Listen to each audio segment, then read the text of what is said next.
Bienvenue à Box Office. C'est cette semaine que prend l'affiche le dernier film de Louis Bélanger, The Timekeeper. Un jeune homme trouve un emploi sur un chantier de construction d'une voie ferrée. Le travail paie bien, mais le contremaître est un tyran. Box Office est rendu à la première du film à l'Impérial pour en savoir davantage sur ce film tourné entièrement en anglais. Le fait de tourner en anglais, vraiment... Mais pour moi, tu sais... Post-Mortem avait eu une carrière internationale quand même très bonne. Donc pour moi, non, c'est pas... Je pense pas que le fait de tourner en anglais, c'est un meilleur passeport pour l'international. Je ne pense pas.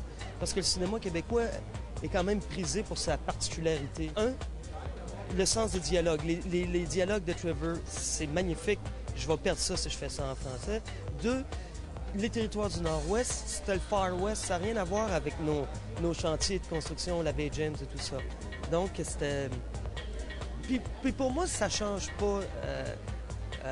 Je lis beaucoup en anglais, donc ça change pas. C'est sûr que le soir, je suis un peu plus fatigué quand je rentre me coucher parce que c'est pas ma langue première, mais en dehors de ça, tout est correct. Take it easy, Herm. We're a long way from the friggin' ocean. Do you keep that timekeeper? Do you keep it? I keep it. Le film raconte les conditions de vie difficiles à travailler dans le bois, mais bizarrement, métaphoriquement, c'est ce que nous, on faisait, l'équipe technique, parce que on ne voit pas, mais nous autres, après une semaine, on était habitués d'être couchés par terre, passer des heures avec les fourmis qui nous montent dessus, les maringouins, puis d'être concentrés, puis on a vécu... C'était difficile, la réadaptation. Quand on est revenu à Montréal, après, on était un peu zombie, toute la gang. You know what happened to Lomacki? That morning we just saw him lying there at the bottom of his fall. It's not right what's happening here. There is no right and wrong. Sure there is. No, there isn't. All we got in this world is what you can get away with and what you can't. Well, I believe in right and wrong. N'importe quel réalisateur rêve de ça. C'est-à-dire que on part... On va très loin. Le jour, on travaille. Le soir, on se fait des barbecues. On mange ensemble. Là, il n'y a pas d'autre vie que le film qu'on est en train de faire.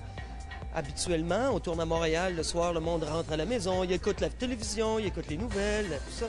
Mais là, nous, on était coupés de tout ça. Et ça crée des liens très forts. On s'entendait très bien. On se faisait des belles bouffes le soir. Puis oui, en même temps, ben, ça tisse des liens, ça renforce un peu l'histoire qu'on a racontée. Dans le fond, qui est ça, une gang de gars pognés ensemble.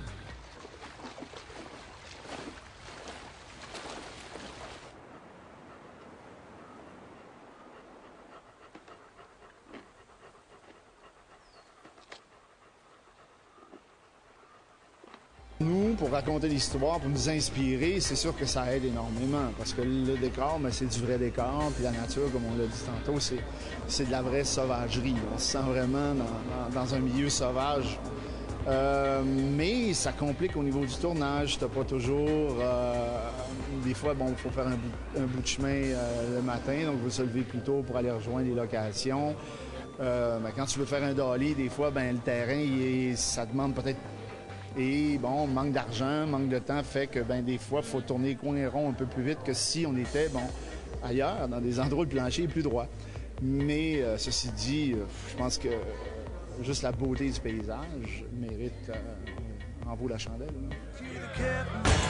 Le premier qui arrive au bout gagne. Salut, le contrôleur.